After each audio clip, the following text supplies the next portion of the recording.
गोवर्धन, हमारा बोझ आप ही उठा सकते हैं। જય શ્રી કૃષ્ણ. શ્રીજીનું મથુરાગમન અને શ્રી ચતુર્બુદ્ધદાસજીનું વિરામ ભાગ 3 અને 4.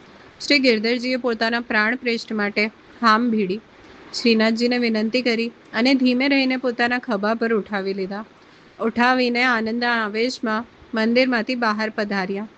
વિશાળ લાંબા પહોળા દાદરના પગથિયા સડસડાટ ઉતરીને બહાર શ્રી ગિરિરાજજીની શિલા પર ચરણ ધર્યા. શિલાઓ પણ વિસ્મય પામી ગઈ. બહાર પધારી રહેલા શ્રીનાથજીના ચરણના સ્પર્શથી શિલાઓ આજે વંચિત રહી ગઈ. આવો ખેલ તો આજ પહેલા માત્ર એક જ વાર થયો હતો, ટોળના ઘનાના પ્રસંગ સમયે. ત્યારે પણ શિલાઓ શ્રીનાથજીના ચરણ સ્પર્શથી વંચિત રહી ગઈ હતી.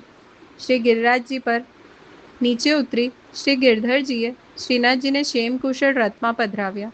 શ્રી ગિરધરજીનું આ અભૂતપૂર્વ સામર્થ્ય જોઈને મંદિરનો સેવકગણ તો દિગ્મૂઢ થઈ ગયો. કુંભનદાસજી, રામદાસજી અને પાંડે બંધુઓ તો શ્રીનાથજીને પાડા પર પધરાવી બંને બાજુએથી ઝાલી રાખવાનો લહાવો મેળવ્યો હતો. જ્યારે શ્રી ગિરધરજીએ તો આખા નિકુંજ નાયકને જ પોતાના ખભા પર ઉચકીને વાલથી શ્રી ગિરિરાજજીની નીચે સુધી પધરાવી જવાનો લાવો લૂંટ્યો. ત્રિભુવનના સ્વામીને પ્રેમના જુગારમાં આવી રીતે લૂંટાઈ જવું બહુ જ ગમે. બ્રહ્મ સામેનો આ લટકો હતો. શ્રી ગિરધરજીએ પોતાના પ્રાણ પ્રેષ્ઠને રથમાં પધરાવ્યા. એ સમયે આપનું સ્વરૂપ મહા તેજસ્વી અને દૈવીય ભાસી રહ્યું હતું. શ્રીનાથજીને રથમાં વિરાજતા કહ્યું, ગોવર્ધન, અમારો બોજો તમે જ વહેન કરી શકશો. શ્રીનાથજીને રથમાં પધરાવીને શ્રી ગિરધરજી સ્વયં સારથીની જગ્યાએ બિરાજ્યા અને રથ હંકાર્યો. પ્રેમ સગાઈની પરખાષ્ઠા હિલોડે ચડી, મનના તરંગો આકાશે ચડ્યા.